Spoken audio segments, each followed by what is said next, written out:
Welcome to another episode of the Creative Leadership Podcast. My name is Arne van Oostrom, and the Creative Leadership Podcast is brought to you by Blue Sky Republic. Blue Sky Republic, where the sun always shines, the sky is blue, and the possibilities are endless. And yes, this sounds like a tacky commercial. All right, so moving on. I'm talking to Silvia Baroni on the show, and Silvia is a very special lady. She made a big impression on me when she attended one of my training programs called Radical Creative Thinking and Doing. And I always felt that we were never radical enough. We could have pushed her a lot further. And this interview kind of explained a lot to me because she grew up playing professional tennis, and that's a really tough world. She was used to being challenged all the time, and she kind of took that attitude with her in her the work she does today. So it explained a lot to me. She grew up in this tough environment, but then everything changed. So that's a really fascinating story. It's about change. It is about adapting. So, here we go. Enjoy. I see myself like a courageous explorer. If I think about my past and still the achievements and actions that I still do today, doesn't matter private or business life. Courageous because I went for situations where was totally new, and I did not know where does it bring me. It's just a feeling. I go for it. It's not just a tummy feeling, but it's just I take a decision to go for something that I know and change my life, change my job, you name it. And that's why I would say courageous explorer, because I think since in my life, when I stopped to play professionally tennis, I needed to explore much more. The tennis was a huge part of my life for 12 years, but that was a part, that was really focusing on that. As soon as I stopped to do that, for different reasons, then I exploded as a person to go for. I want to know more. I want to try more than that. So, okay, hold on. So, because I hear a lot of things that I'm really curious about. One, obviously, it's tennis, because I didn't know that about you. So, but it's like, oh, really, professional tennis? So I think a lot of people are like, did she just say she played professional tennis?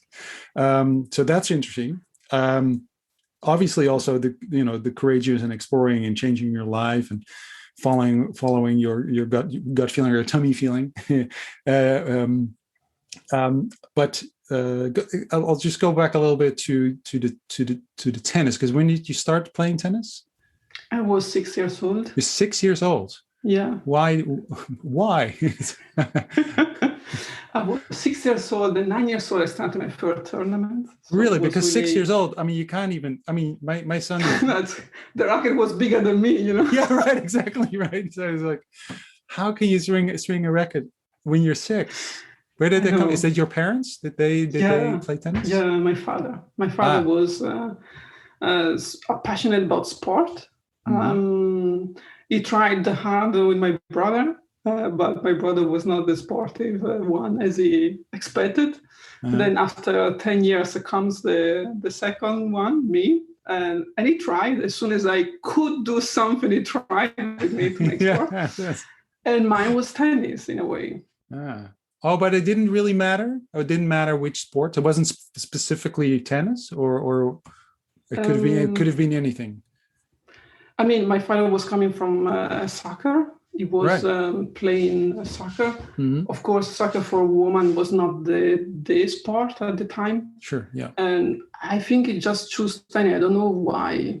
That was just coming. It was already in that ambient, my father, after soccer in a way. So that's why maybe he said, okay, let's give it a try in this way. Yeah, okay. Yeah. And so you were 6 years old. So you started getting tennis lessons, and then you said you were 9 when you did your first tournament. Yeah, right? I That's my started son really, now. really early. I cannot imagine my son doing a tennis tournament. He's 9 years now, so I have to have a serious conversation with the guy. Like, you should have like tournaments. What are you doing with your life? So, so 9 years old, and then because that's 3 years of tennis lessons, and then your first tournament. But was your father very? I mean, was it, or were your parents very strict in you have to go to tennis lessons? Is it, or is it, what, did you enjoy it? Was it something that you're like, yeah, this I really, were Mhm. you really good at it straight away, or did you win your Um, first tournament? I think at the beginning when you start so small, it's a sport. It's a sport that you start to do it. And you don't really think about that becomes something serious. But making tournaments, it means also the local challenges that you have there. The different clubs they organize, and I was just put inside. I mean, I was so young that I didn't really decide to do that. Mm. Of course, was my father pushing in that direction because he wanted to see there is something that Yeah. I assume, and I was Yeah. good. I was good in Yeah. a way. I was technically really good, I think. And then when I was 14 years old, again, there was this decision in the family to put me in this professional club for tennis player. And that changed my life completely because I was turning completely. So 8 hours tennis and in the evening studying. So that was my day. All right. So, all right. So now, all right. So so your school went to the evening and the sport went to the day, because it was basically, that was your life. Yeah. Wow. So 8 hours of tennis every Mhm. day. Like, yeah, well, this is like with a break, maybe a break every now and then. Yeah, I have, we go a bit far in the past, but I have really good memories. Like I was also having time that we changed the club place to near to the seaside to have different kind of trainings also from athletics point of view. So I was going 6 in the morning in the beach, I have a training, then start to play tennis, then in the evening study. I mean, it was an amazing experience. It was pretty hard with the school because the system was not aligned to have a kind of people that they have sport first and then school after. So I was studying privately and then having every year an exam that I had to pass to be allowed in the school system to be recognized. Right. I reached this and that. Yes. Right. So that was hard, but also, do you look back at that with sort of a positive feeling, or was it more like hard and tough? It's both. Both. Yeah, well, yeah, of course. So what were the good parts? What was the thing that you think back of and say, oh, that I really enjoyed? I think was this chance to express yourself completely, focusing on something that you can see results or not. So it's like continuously challenging yourself, but also have the possibility to improve yourself. Also to travel at the time, because I was traveling a lot to make tournaments. Right. And it was a kind of life that I mean, for me, it was normal because I started so early that was the kind of life that I knew, and I enjoyed it, and I was inspired by seeing myself having progress in that part of my life. Of course, and I think it's good. I didn't miss other stuff because I didn't know it. So having friends in this kind of sport where you play alone against the other, right? Sure, yeah. It's really, really hard to make friendship, for example. It's not possible. I mean, even if you are so young, I mean, maybe when you are 25, around 30, it's a different kind of mindset that you have also with other people. Is it because people are always also your rival? Yeah. Is that really so? Because although you're training together, you're still like, I need to beat you. Yeah. All right. It's always there. It's always there. And even with the trainer, it's really hard to keep the trainer because in this kind of sport, you have to play and you have to win. If you're not able to play because maybe you have a problem with the back, as it happens and so on, you're out. You're suddenly out. And that's really hard in that sport when you start. Right. Yeah. Yeah. I see that. It's so that must have had. So are there things? And again, so I'm making a big leap now but I'm really curious about this because this is so impactful in your young life. And I'll come back to it because I want to know kind of what happened after and what the transition was. But I'm curious to hear if you recognize sort of things now in your life now, the way you kind of the things you do now and the way you do things now that are connected to that experience. So what it would do, what you've experienced there, could be things like the focus on and performing, and but also the problems with friendships. And I mean, when you're so young, I mean, did that kind of? Do you recognize things now? Did you say, oh yeah, that's because I learned that there or experienced that at that time? Yes, I think I do recognize some stuff. I must say I started to recognize really late, so a few years ago, probably because I also needed to make peace with myself with that period, because it was a really hard cut when I stopped. I may explain you also later why. But what I recognize today, of course, it's endurance. So I'm able to set a goal for myself and go for it till the end. Doesn't matter what. And I'm able to keep myself on track. And if I see something that is valuable for me or makes me to make a next step or next learning, there is nothing that is going to stop me, that's for sure. Because of this, people, they tend also to say to me, you're not a team player. I think it's not true. I do love to play in a team because I missed it so much.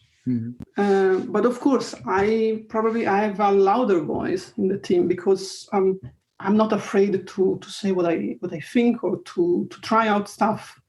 I don't need permissions to do that. So is that something you connect back to your tennis experience? Yeah. Because you always had to fight for yourself. Yeah. Right? Yeah. Even if you have a trainer, you have to pop up. You have to make yourself better every day.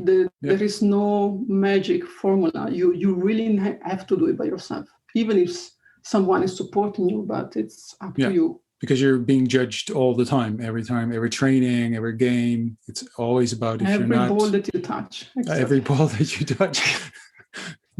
Exactly. Yeah. That sounds very heavy. Kind of. Yeah, but is it so? Are you very conscious about that period that you still have that in your system? Are you conscious about that? Is that something you kind of connect to? Like, that's something is that a feeling that you still can kind of sort of sum up in a way? Like yes, I'm driven because I it's like being in the match or something, or just like training for a match, or so keep the eye on the ball. I mean, also the high competition that you have for such a long time is inside of you, and I think I am competitive as a person. It could be positive and negative, both sides. I mean, competitive means you can count on me if you want to reach something, because I'm not going to give up. But also competitive, it could be that I'm maybe too much pushing sometimes. So I think so. So okay, so now we go back to the tennis, and because I'm really interested in kind of those connections, but like you already said, it's only been a few years ago that you started realizing sort of the impact it had on you, and you have to kind of somehow give that a place in your life. But when so was it because you had an injury because you said maybe was it your back that you were pushed out? Yeah. Yeah. So what happened? I had to stop because I had this in the wrist, so exactly the one that I was using to play with the racket. So from one day to the other one, I stopped. It was like shocking.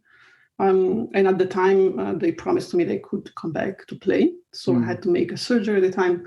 And just to let you understand, I mean, for that surgery, I was training myself to get 10 kilos more because I knew that I would lose all these kilos of muscles, but I needed to be back in business after 3 months. Right. Yeah. It really was, I want to come back, so I'm going to go back. But that never happened. Really? And it was a shocking process to realize that life is a way you're not competing anymore there. You're not having any more to do with that. So now what?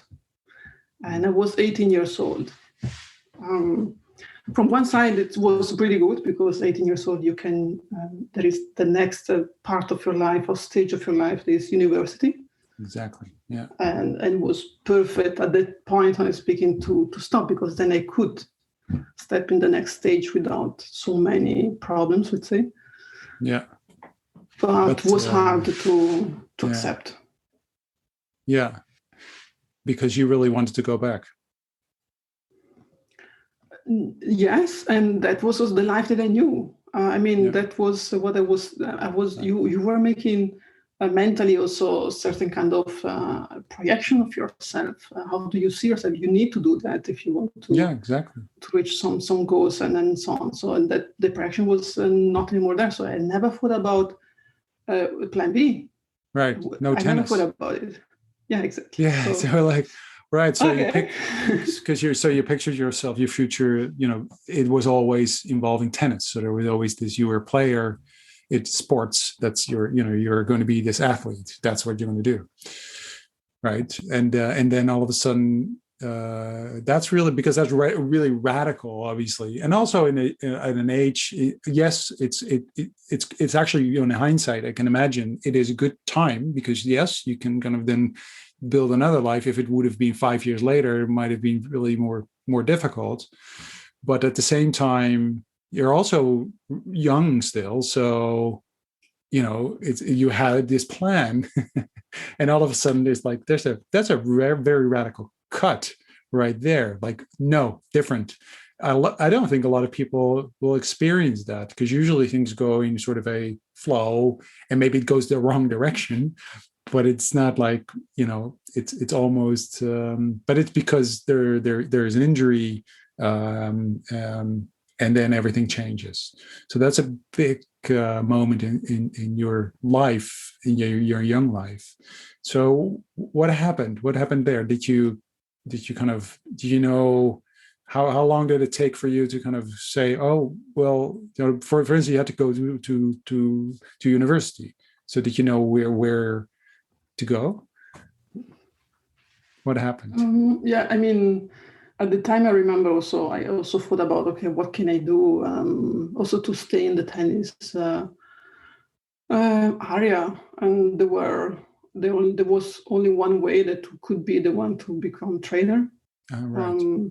Okay. I was evaluating that, but honestly speaking, at the time I was so eager to play but not to teach others, that I did not saw myself in that position.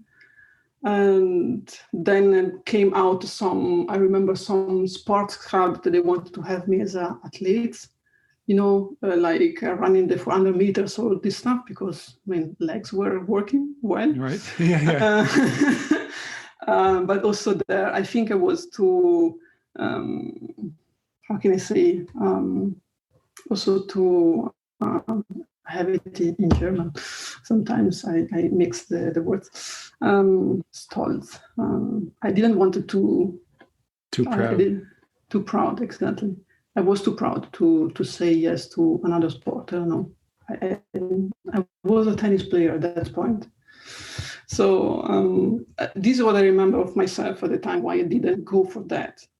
Maybe 5 years later I would say, why you didn't do it,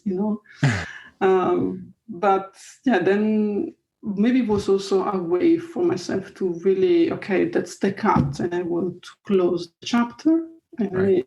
I start a new chapter. That's it. And then I started to think about, okay, what I want to study. And because of my problem in the hand, even if that I tried to go inside the physiotherapy to study physiotherapy, I had two things: physiotherapy or marketing. I mean, like, okay, whatever. Where did marketing come from? Yeah, I don't know.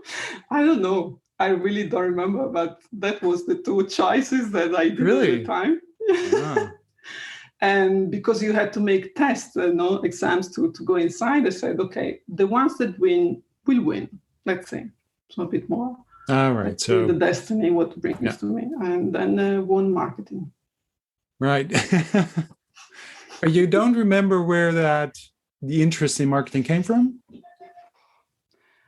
I don't know I think it was about also in the city where I was living. I was checking, of course, what was a possibility. Right. And marketing communication was something a bit more in the creative direction that maybe I was looking for. So something more creative, not that too high level or to focus on specific topics, but I wanted to open up a bit, and that I thought about. That's it.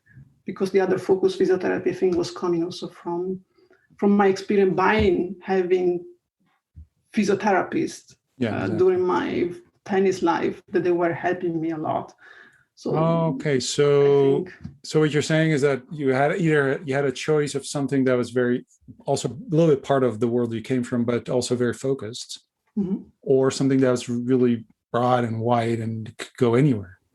Yeah. Right. So that's an interesting choice. Like, also because it's more like, whoever wins, it's like, I'll try both and let's see who chooses me. And like, okay, let's go marketing. Like, okay, that's interesting. So, because that is very different, because then all of a sudden that's like very general. Like marketing can be, especially now, obviously, what is marketing? I mean, what is the thing? So what is your, so what is next? So you went to school, and so what happened? Did you like immediately thought, yeah, this is great, or did it take some time to get used to this? Because you were also not used to going to school that way, right? Because you were always you were at school at night and you were doing sports during the day, or yeah, exactly. Well, I enjoyed a lot the university time, I have to say, because it's a different time of making school, because you are more self-paced. You know that you have to do your exams, you have to learn your stuff, you have to prepare yourself. So I liked it a lot. It was enough freedom in that space of studying at university that I enjoyed at that time. I also felt, yes, the topics were a bit too bright at the point. Like I said, okay, what will happen after? I always have this, I think, mentally, these steps like, okay, what's next? Because maybe I was always happy to reach next things to do, and I think the exploring phase started at that point, and I wanted to have something a bit more practical at the point, and also I was studying beside also graphic design, just because I wanted to match marketing topics with something a bit more hands-on also. So on the side, so next to marketing, you started studying graphic design at a school, also official educational program at the same school or a different school, or? No, it was not a university program. It was like a school of, I think, was 6 months.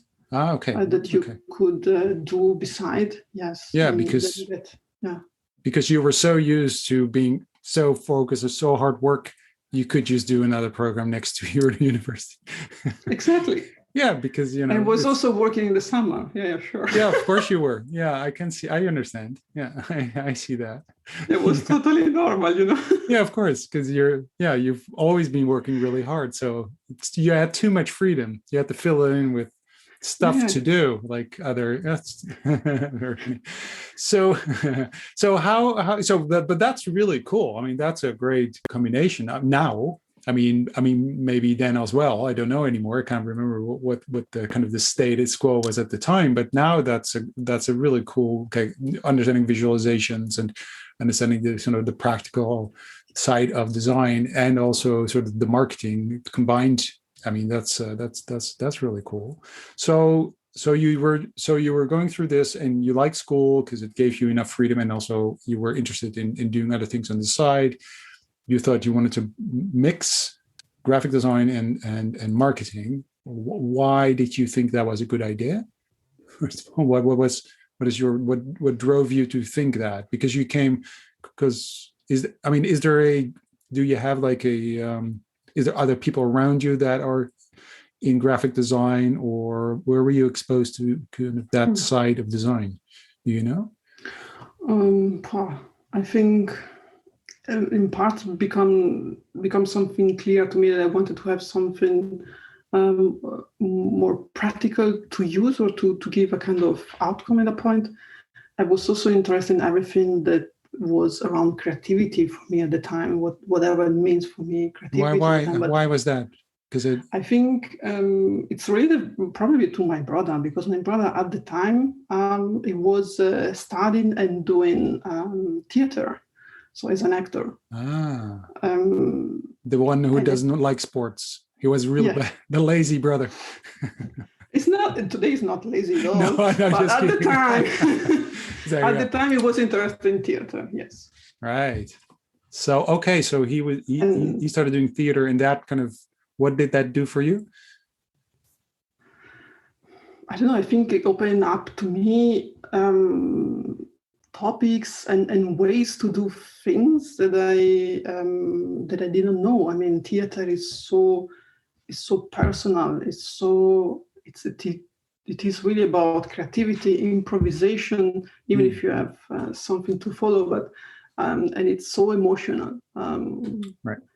And I remember the passion that he had in that topic. And it's like tennis. Yeah, I mean, he tried hard for a long time, but it was really, really hard business and really hard market to pop up and make it a job. And then I understood, okay, I want to find my passion too again. So what's my next passion? And I felt, okay, what is creativity? Graphic design, I liked it a lot. I think I've always been interested in art generally. Something that I always followed. And okay, and I tried in my way to get near to that topic in a way. When you graduated, did you have like a specialization that you started focusing on within the whole marketing kind of bandwidth? What was there a focus that you were choosing? Well, at the time, there was this bachelor program of 3 years, and then it was up to you if you want to go on with like 2 years of master, the famous specialization that you are talking about. Yeah. And I remember I was pretty sure that I did not want to make a master. Okay. I wanted to go to work. Oh, yeah. Okay. As soon as possible. Oh, really? Why? Because I don't know. It was clear for me that I wanted to be independent, and I did not want to, let's say, waste too many years into studying. But I want to step into this world of work, what that it means, and how it does look like, and how can I again reach a progress in that world. Because I said, okay, checkpoint, I have my bachelor, I'm happy with that. I don't need to go on with that. I want to go for the next. Okay. And what was next? What happened? The next that was a roller coaster. The next. All right, go. Let's go. I started these jobs like marketing department, naming agencies and so on. I think at the first period of my job life, I changed job every 6 months, because every 6 months, I was not happy with that. Because for me it was too less. I wanted to do more. I wanted to learn more. I wanted also to earn more. So it was like pushing in a direction, until I joined this German company that had this marketing department in Italy. And that was my longest time ever in a company, 4 years. And then I saw myself, okay, now you stay calm, Silvia, you stay for a period of time and learn the job and stay here and see what happens. So that I did. So that was okay. But I experiment jobs between really doing graphic design to making social media at the time was really few things, or newsletter and this stuff, or even projects for like making interior design for exhibitions or museums. That I liked it a lot. It was really, really creative, but I didn't felt okay. It's not a position that will bring me to a kind of next level. So I need to go inside a bigger company. That's why I went to this German company that had also an office in Italy. Mm-hmm.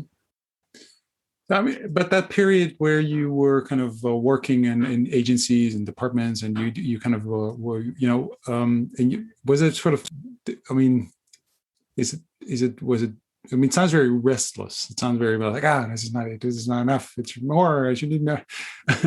But in a way, was it, how do you see that now? Was it just also a learning, like a sort of a way to start understanding where you would fit, or, and because, I mean, I do, it resonates with me in the sense that, you're looking for something, but you don't know what you're looking for. And so you're going to have to kind of try, especially if you haven't, these are your first jobs. So you don't know, right? So you go work for an agency, you have no clue. From the outside, you're going to think, this looks really cool, really nice. But in the inside, usually totally different with every company, by the way. So you have to kind of learn what it is like to work and to do a job and then obviously get the opportunities and the sense that you can grow and et cetera, et cetera. But so how did you, was it a restless period, or were you really conscious of what you're looking for, or you just didn't know what you were looking for, or what was it? Why were you moving all the time? I know that it wasn't enough, but did you know what would be enough? Like more money? Yes, sure. But other things? Sure. Of course, it was a learning process to see where I can see myself in a job environment or in a job topic, what to do exactly. I think it was also a research from my side, which is the team that I like to work with. Okay. Because from team, tennis, you mean the people? People. Mm-hmm. Yeah. From tennis, I learned. It was me. I think it was me and my trainer. That's it. But of course, in the job environment was a much more higher bunch of people together. And my question, okay, where I do feel myself comfortable, also appreciated, and where I can bring also knowledge or myself there, and so on. So I think it was also research to finding an environment where I could get inspired and I could also inspire others. So that was a research, of course, and also balancing, of course, the compromising between you do have to make tasks during the day, but also you can also maybe create something along the way. So. But when we started the conversation, you talked about being courageous and an explorer and following your sort of your gut feeling. Is that also where that happened? Like specifically when you are starting your career and doing jobs, just quitting. Is that where you felt like, okay, I want to do something else and I move on, and is that where you feel that you needed to be courageous to do so? Yes, I think at the time also all these decisions was also discussed in a way in the family. So My brother, my father, and my mother were not always happy that they changed. Probably so often at the beginning, but in a way it worked out because I was never without a job. That was really important for them. So I managed to compromise what they were expecting from me, and from the other side, sure. But your father, my feelings. Your father must have been actually, yeah, that's also interesting because your father obviously must have been very sad that your tennis career didn't happen because he was almost there with one of his children. You almost was that a big thing for him too? Yeah. Yeah. Yeah. Took a lot of years to make peace between us, I think. Oh, really? Because did he blame you for that? I mean, he invested a lot. Sure. In that, in different ways. Okay. And it was difficult at the time to. Yeah, I think he for him was also chapter closed, but he was not ready for that. For me, because I was really in the middle, it was easier to say, okay, it's gone. Yeah. It's gone, and I need to go next. Yeah. And I think your wrists just didn't work anymore, right? Yeah, so. Sure. I had it every day, so for me it was clear. Yeah, exactly. For him, took a while before to accept it. Yeah. Okay. Yeah. And what about your mother? I don't know. I think my mother was at the time was like. So my father was deciding, and she was not playing much against it, even if. Today, I would love that she would do it. So to hear more her voice in that decisions, because also, as my brother says, we got took away from each other. So I mean, we have 10 years between me and my brother. Yeah. And that time of our life could be really, really different if the decision would be made in another way. And the funny or sad things is I stopped to play tennis. I came back home and my brother went to live in Ireland. So like we didn't cross each other really. And to think about it now, it's sad, of course. Yeah. Yeah. Right. Yeah, of course, because you were away playing tennis and being doing, yeah, exactly. Yeah, and 10 years is exactly that. Yeah. Which is something you can't change. So it's, but I can imagine that you could kind of imagine a scenario where it would have been different, but then you don't know, right? So it's also, I mean, things happen.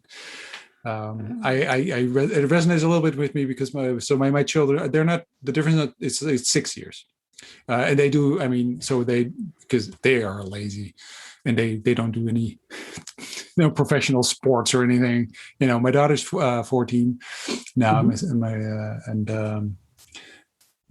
son's 8, and so but this idea of that, where they're always saying things like, oh, in 5 years' time, so my daughter, because she's 14, she says, well, for 5 years' time, I'm going to move out. I'm going to be somewhere else. And so my son would be then the only kid at home. And there's this, it's interesting. This is for me also as a parent, it's like, oh, they're not really, they're growing up together, but also not, because they're in totally different stages in life. They're living together, but even although they live together, my daughter has a completely different kind of interest in life. I mean, it's she's a teenager. Everything's totally different. My son is still, he's still a kid, and so their interests are also not aligning. So even though they live together in the same home, they're not aligned at all, and also their rhythm of life is totally different. So I think also, I really hope that. So even though they live together in the same home, I really hope that later in life, they will actually, build a sort of a relationship based on friendship, and because that's not always, even if you live together, it doesn't always happen, because you're somewhere also a bit of rivals in a way, because they're always like, why can't he, when I was his age, I was not allowed to do that. Why? Oh, it's just because I'm a girl, right? So when I would have, he's going to be able, so like, and we're like, no, it's, I don't know. And so I have my sister's only 3 years older than I am. And I actually I don't really have a very strong relationship with her, which is actually also very sad. So I'm just saying that there's hope. Yeah, absolutely. Relationships starts also after. Sorry, it just that kind of because it connects to something that we experience here as well. A little bit totally different than your family, obviously, but still somewhere related. So your brother is was in theater, because I kind of you didn't say it directly, but it sounded like he didn't really make it in theater, or is he still trying, or is he doing something else now? No, he tried for a period of time, for some years, and he was also making some tours with some shows that tours could be 3 or 6 months, and then stops, and then the question is what's next. So it was he enjoyed a lot the time, and I remember also enjoyed to watch him and go there, but also remember that there was the problem, because at the time he was, I think, 24, 25, I don't remember. So also from my parents, the pressure of questioning, this is your life, you need to get a job that is stable. And with this pushing him at a point, I think he left and he went for another job, for another life, because it was not possible to have this constant during the year, let's say. Okay. What's he doing now? Yeah. Now he's a sales marketing manager for a fashion brand. Marketing, okay. I mean, it's you can do a lot of stuff. There's sales, marketing, trainings, new customers. So it's like really. Okay. Yeah. Well, there's a lot of theater there too. So it's really good.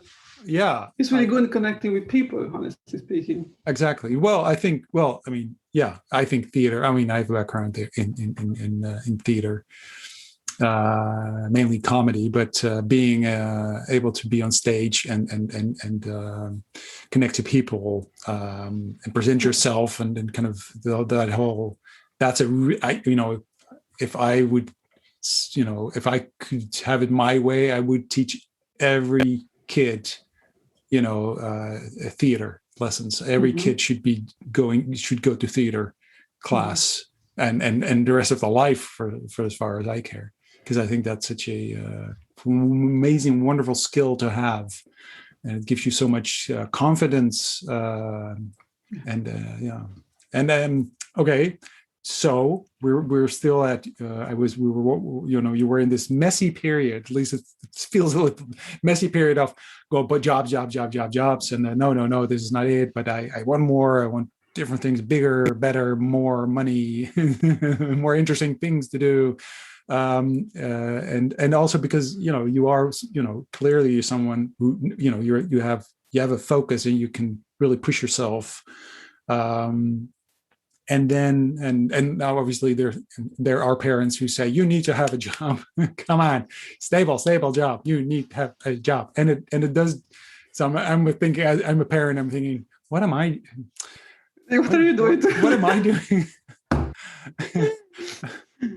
You're saying the same? No, not at all. No. So I'm like the opposite. I'm like, I'm a school dropout. Okay. Listen, I'm a school dropout.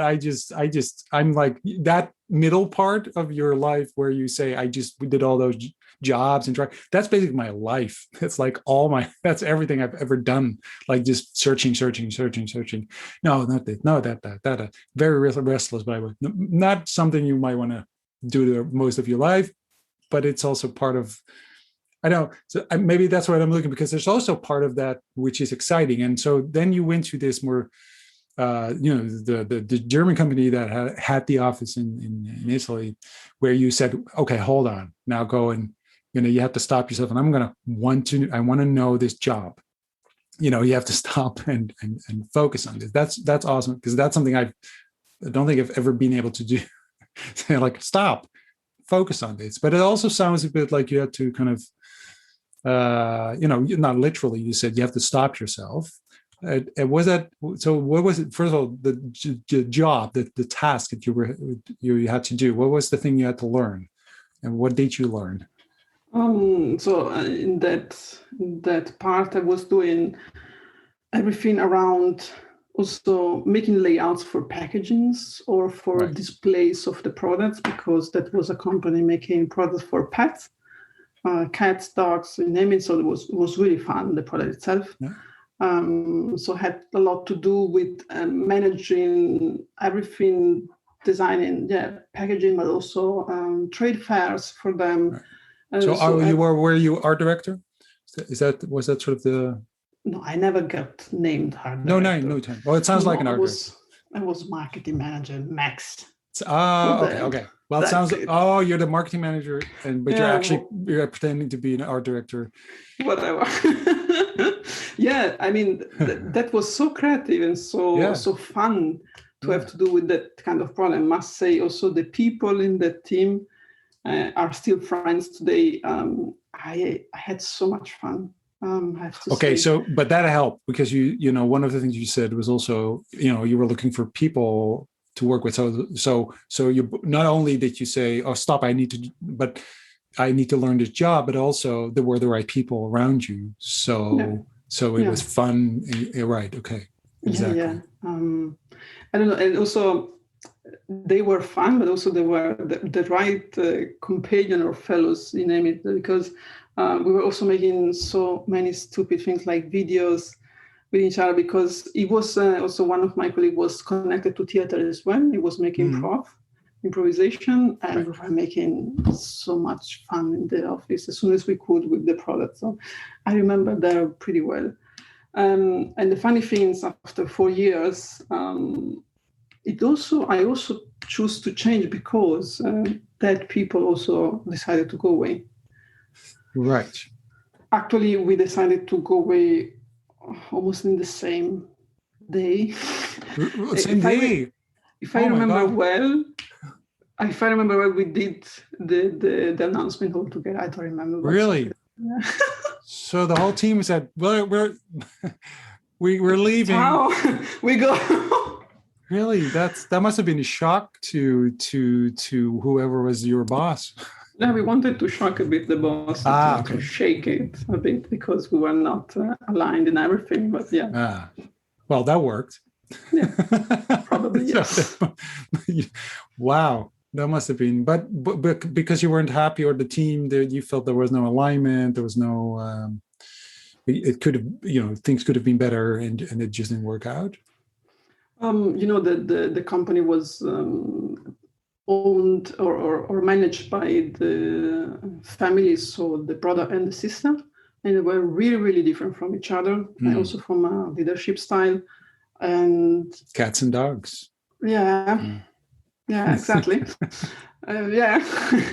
So it was difficult to also see a kind of development on certain strategy topics and so on. So we wanted to maybe propose those ideas. There was a less space going on in the years, right, for building something new or try something new. So it was becoming more and more like stuck in their way to make the business instead of developing what's the next steps to stay in the market relevant and so on. Right. And as soon as, honestly speaking, as soon as I feel I cannot learn something new anymore, then it's for me the sign. Exactly. Yeah. You're not growing. You're not getting any better. You need to kind of and nothing new is also. Okay, so all right, so you left with the whole team, like goodbye. You left, and did you already know where you would go next, or was it very spontaneous, or was it more like did you already kind of find another job, or did you know where to go? Well, at the time also from the private side was also pretty changing a lot for me. And at the time, I got to know my actual husband, that is German. Mm. And I matched the way to I leave my job, and but also leave my country.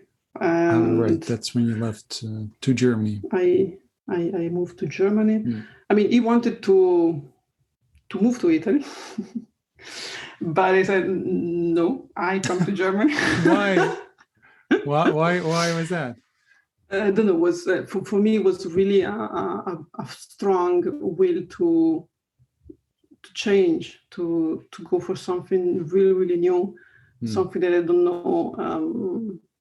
And from the other side, I think for him it would be really, really difficult to adapt to the Italian culture style, to work without the language. Right. I mean, he got to know the Italian life by having a job in Germany. It was a perfect match. Yeah. But if you change completely to the Italian side, then I think it would be really, really difficult. And I said, okay, I raise the hand. I come to Germany. Let's do that. It's interesting in a way that it's easier for an Italian person to adapt to the German style of things than it is for a German person to adapt to the Italian way of doing things. That's funny. Just an interesting thought, because he could have said, you can never, Silvia, there's no way you can adapt to a German way of thinking or doing. But you were like, no, that's easy. Could be also true, but probably, but yeah, maybe the Germans won't tell you. Then maybe that's the only thing. But the Italians will tell you, probably. Exactly. Yeah. It's more in your face, like that's not how we do things.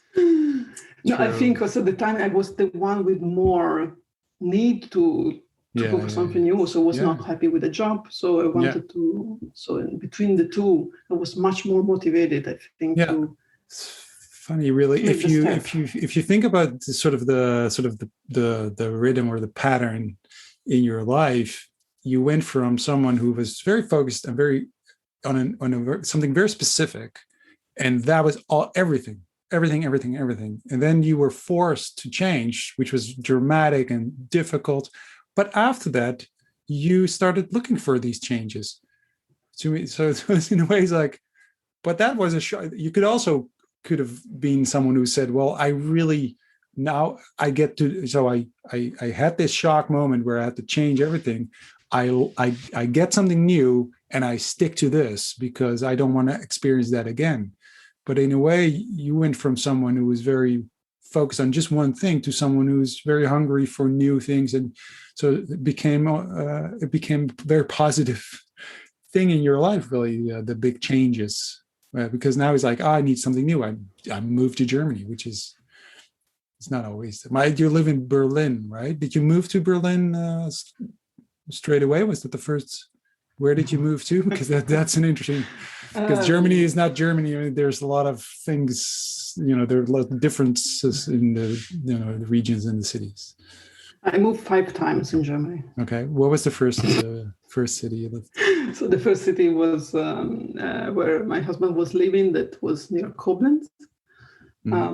But the deal was, because I was moving without knowing the language, and without having a job and so on. And then the deal between us is, okay, let's give us a bit of time, but as soon as we can, we move to the next step, whatever it is, but we don't stay there. So, and so we did. So I made this intensive course of German for 6 months. And I mean, it was really hard for me also to accept myself to not to have a job, a fixed job, and have a kind of, okay, so now what? But I mean, it took a while. So after 8 months, I got my first job in Germany. It was then in another city, in Bayern. And we went for that.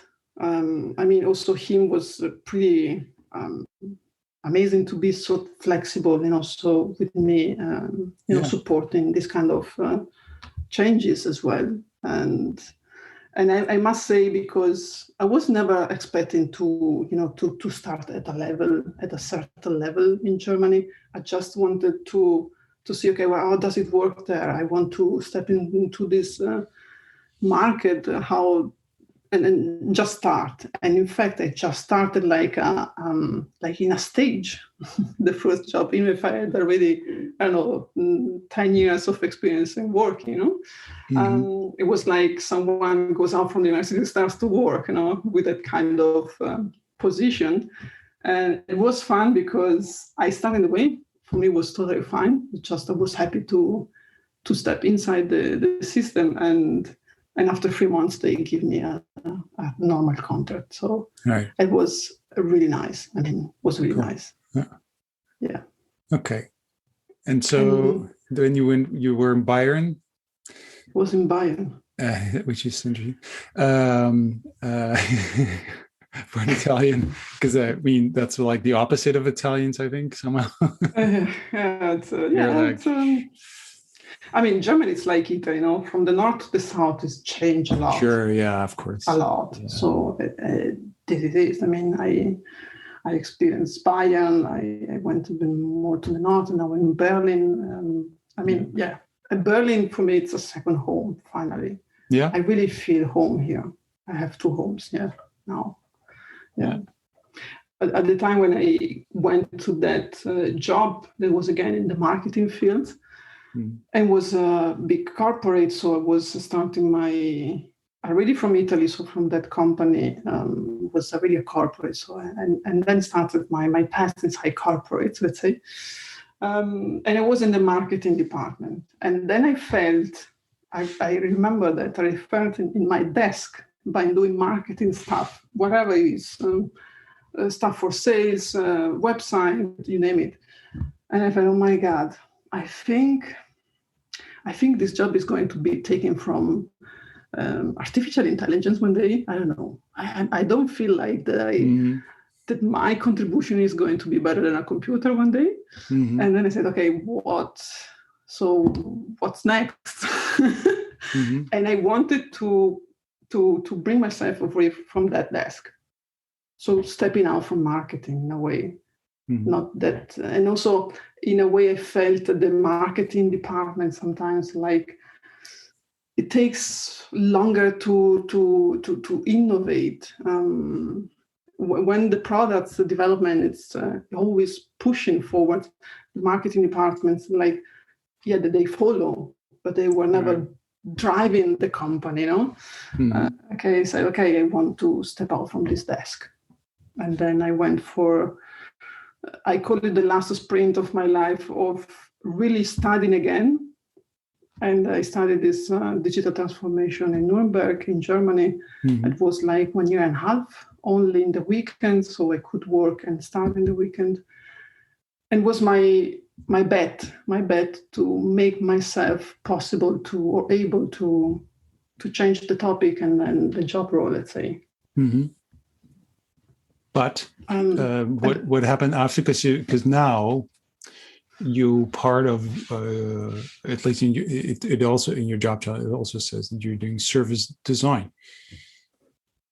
So where did that happen? So you were digital transformation, and I obviously there's all these. I see the connections, but so where did that kind of language happen in that kind of direction? What happened there? Mm-hmm. By studying, by doing this course, there was one of the topics was design thinking. And then I fell in love with that topic and I wanted to deep dive, and then I went to Amsterdam to make... Is that when we met? Yeah, I think it was 2017 when I did that with Mark. Right, yeah. Oh, really? Oh. Yeah, the 1 week training, let's say, crash course to deep dive on it.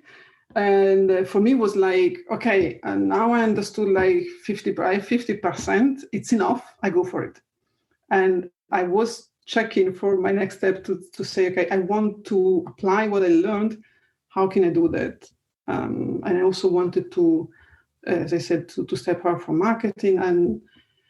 And I got inside KUKA Robotics. And in that time, they were building up this new accelerator team for innovation, for new product services. And design thinking or service design was needed because you need to give guidelines to where to start, why we choose to do this or that first. So that was my like cold shower to start to do that job in a new environment. Yeah. And so that's an interesting journey from starting from tennis, but it is still the drive that you have, and you sort of somehow also always trying to kind of improve yourself and look at now how to develop and new things, and not being afraid to switch. So not being afraid to say, well, marketing, I need to do something else. Let's go and let's check something else out. And then you went from marketing, came to this digital transformation topic, but that then leaped into design thinking and service design. And so if you look at that, so where are you now? What is your feeling now? What are you doing now at this moment? I think I feel that I'm a change maker today. Change maker, yeah. Where I am, yes. Yeah. And because I still keep with me this curiosity and way to not be afraid not to change, but to try things. I think I landed in amazing, huge corporate where there is a lot of space if you like to do stuff and try out stuff. And it's amazing to find out also your network inside the system and try out things. I mean, this spirit in a way of courageously taking decisions or actions, I do that. And I think that the biggest outcome of that was like last year, and I started this global community inside the company, and it was really like I started, and then let's see what it brings. And today it's a huge community that before was not existing. So it's like, and that happens, I think, every time that I have the possibility to do, or I see the way or the space to do that. Before I never had really space to do that. And today I'm really happy to have that and make changes inside where I am, not just for me, but for others too. Yeah. And do you know so where you're going to go next? Is there a next already, or is it this is the thing I'm going to focus on? No, there is not a next. The next is really for me focusing now on how the best I can bring a positive impact where I am. Could be to the colleagues next to me, could be to the client that I'm working with, or could be to the community that I'm building on. So that's strongly focusing on me, and I don't do that alone. I'm really happy also about that. So I really have people and colleagues that join me along this journey. Right. Just because they want, and I think it's really powerful. And is that so? If you think about sort of what the most important things are that make all this happen for you right now, so that you can kind of create that this global community and do the things that you love to do, but also be successful and feel that you're kind of growing. There's I think what I hear. The people around you, is that the most important thing, or is it also more? It's part of the game, but still everything that is there, or I reached out, is it's also there because I don't have so much fear. Of course, when you're inside the big corporates, like there is rules, it's a system set, and it's there. I have less fear to really fit completely to the system, and in a way, I try always to push a bit forward some frames that you are in, and I like to challenge the frames where we are. Brings thinkings and things forward in a way. Right. So to make you feel happy where you are and make you kind of successful in what you're doing, the organization should allow you that space, right? So the space that you can challenge the frameworks and the systems. Yeah, it's that, and also the team where I am, so the department in particular where I am. I think it's cool that I'm still free in a way. So the tendency is to put you inside a topic, or that's what you have, that are your skills, and that's it. But I'm not in that quadrant. I don't know, and I like to check out different topics and projects and so on. And the teams allows also not to be only the service designer or to be only the organization designer and so on. So that's really nice. It continuously gives you the possibility to learn, to, if you want to challenge yourself. It's not a must, but if you like, go for it. And yeah, it's a freedom that is not easy to find Exactly. in organizations. Yes, exactly. Yeah. So it sounds like you have found a really very good spot, but also something that fits well with you, where you can be both, you can both challenge the existing system, but you can use your sort of your courageousness, so you're not afraid to challenge. And I think you need that too. I think you also need that tension, right? So it's because without that tension, it's probably going to be boring for you, right? So I think it's also something you want. You want to be able to challenge, and because that will challenge you as well.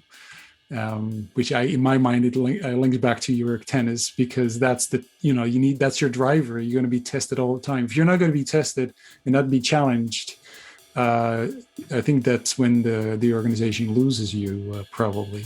So it sounds like you found a really good spot. Yeah, sounds like it. Yeah. All right. Well, I thank you very much for this conversation. I really enjoyed it, and it's a beautiful story. So thank you for sharing. Thanks a lot for the invitation. I really enjoyed this as well.